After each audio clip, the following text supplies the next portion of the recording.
दोस्तों, अपने देश में एक टीचर को या टीचर की नौकरी लगने के बाद जो एक व्यक्ति होता है उसकी बहुत रेपुटेशन हाई हो जाती है, या फिर कहें उसको बहुत इज्जत दी जाती है, अच्छी नजरों से देखा जाता है, एक रेप्यूटेड समाज का एक वो अंग बन जाता है।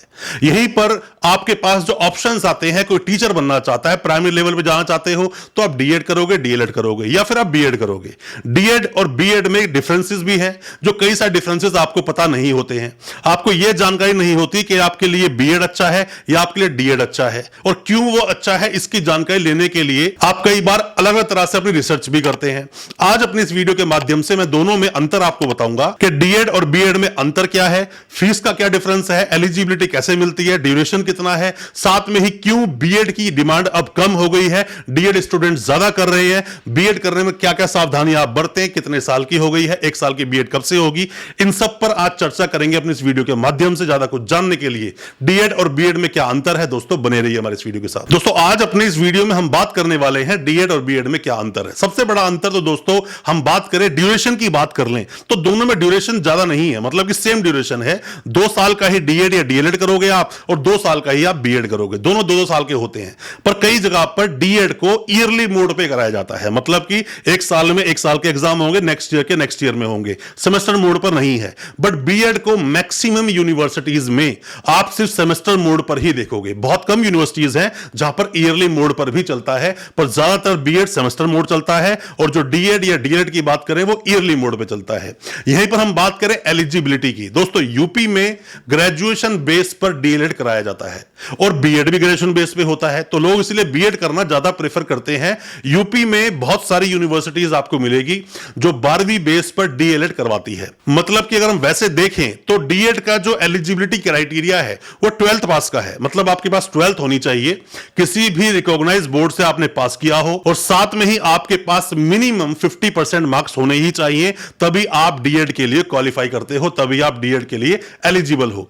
वहीं बीएड की बात करें तो बीएड के लिए आपको चाहिए ग्रेजुएशन या मास्टर्स, मतलब ग्रेजुएशन में मान लो आपके परसेंटेज कम है, आपने मास्टर्स कर ली तो भी आप बीएड कर सकते हैं। 50% मार्क्स होना मिनिमम है, मतलब ग्रेजुएशन में या मास्टर्स में 50% आपके मार्क्स होने चाहिए, और ग्रेजुएशन या मास्टर्स आपने किसी भी रिकॉग्नाइज्ड यूजीसी के अंडर जो यूनिवर्सिटीज आती हैं, क्योंकि अपने देश में सभी यूनिवर्सिटीज को रेगुलेट जो करता है वो है यूजीसी, और यूजीसी को रेगुलेट करता है हायर एजुकेशन। तो आपने जहां से भी अपनी ग्रेजुएशन या मास्टर्स की है वो जो यूनिवर्सिटी थी वो रिकॉग्नाइज होनी चाहिए, वरना डिग्री की कोई वैल्यू नहीं।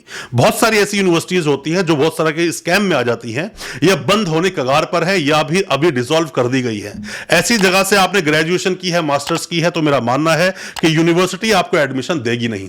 और एक बात और दोस्तों आप जान लीजिए, जब आपका एडमिशन होता है ना, तो आपके ग्रेजुएशन या मास्टर्स के डॉक्यूमेंट को वेरीफाई नहीं कराया जाता है। कभी आप सोच लो कि जुगाड़ से डॉक्यूमेंट ले लिए, अब आप बीएड कर रहे हो तो अब आपके डॉक्यूमेंट ऑथेंटिक हो गए, ऐसा नहीं होता है। ऐसे में तो आपको अपने डॉक्यूमेंट्स को वेरीफाई करवाना चाहिए, मतलब अगर आपने किसी भी जुगाड़ से ग्रेजुएशन या मास्टर्स की है तो वो डॉक्यूमेंट्स आप वेरीफाई करवाओ, जैसे मैंने कई बार अपने आरटीआई के प्रोसेस में बताया है कैसे वेरीफाई कराया जाता है। पर आपको जो बीएड कर रहे हो उसको वेरीफाई कराने की आपको जरूरत नहीं होती है। साथ में हम फीस की बात करें, फीस में दोनों में क्या डिफरेंस है।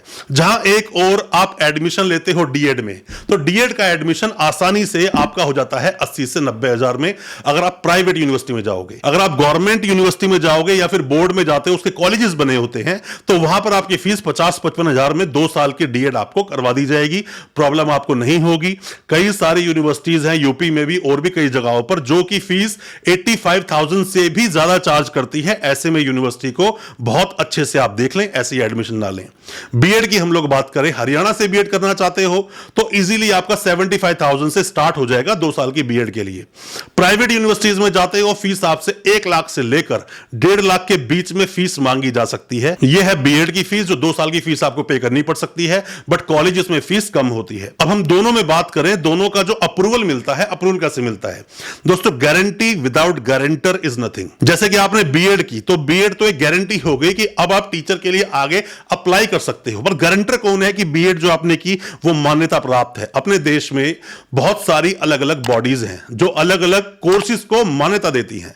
जैसे कि बीएड को मान्यता या फिर डीएड या डीएलएड की हम बात करें, क्योंकि एग्जामिन बॉडी कौन है? एग्जामिन बॉडी अगर प्राइवेट यूनिवर्सिटी है तो private university he examine body बनेगी जो एग्जाम करा सकती है। एनसीटीई का अप्रूवल लेना अनिवार्य है। एनसीटीई पर डिटेल्ड वीडियो बनाई है हम लोगों ने, उस वीडियो को मैं एंड में लगा दूंगा। और सीटेट कैसे क्वालिफाई होता है, सीटेट में कैसे आप अपीयर करते हैं, क्या है सीटेट, उसकी भी लास्ट में हम वीडियो लगा देंगे ताकि आप वीडियो को पूरा देखकर समझ सके।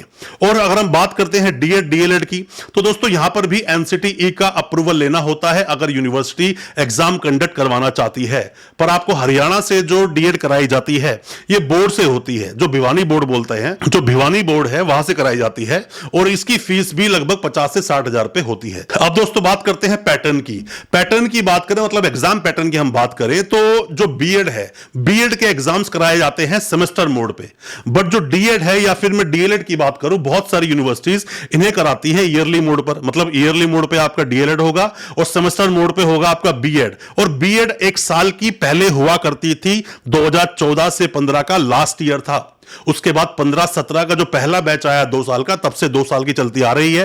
और अब फ्यूचर में जो 1 साल की होगी वो मास्टर्स वालों के लिए होगी। जो लोग मास्टर्स कंप्लीट करके आए हैं वही 1 साल की बीएड कर पाएंगे। तो अभी ऐसा कोई क्राइटेरिया नहीं है कि 1 साल की बीएड कर दी जाएगी। दोस्तों हालांकि अंतर तो और भी कई सारे हैं, सब अंतर पे अगर हम जाएं वीडियो बहुत लंबा हो जाएगा। जितना मैंने आपको बताया है ये सफिशिएंट एक नॉलेज है डीएड और बीएड के बीच में। कोई भी आप जानकारी चाहते हैं कमेंट बॉक्स में अपना सवाल पूछे, किस यूनिवर्सिटी में आप एडमिशन लेना चाहते हैं या किस में एडमिशन लिया है, किसमें एडमिशन लेने की सोच रहे हैं, कमेंट बॉक्स में बताना। हो सकता है हम आपको रिप्लाई करके कुछ अच्छी जानकारी दे सके। एडमिशन रिलेटेड कोई भी इंक्वायरी है दिए गए नंबर पर व्हाट्सएप कीजिए, वहां जानकारी आपको मिल जाएगी। और दोस्तों उम्मीद करता हूं आज का हमारा वीडियो आपको अच्छा लगा होगा, और अच्छा लगा हो आज का वीडियो, हमारी वीडियो को ज्यादा से ज्यादा अपने दोस्तों परिजन परिवार तक शेयर करें ताकि वो भी अपने आप को जानकार बना सकें। चैनल को सब्सक्राइब करना बिल्कुल ना भूलें, साथ में लगा बेल आइकन जरूर दबा दें ताकि इसी तरह के जो हम एजुकेशनल वीडियोस आपके लिए कराते हैं वो आप तक पहुंच सके सबसे पहले। बहुत बहुत शुक्रिया दोस्तों, धन्यवाद हमारे इस वीडियो के साथ बने रहने के लिए।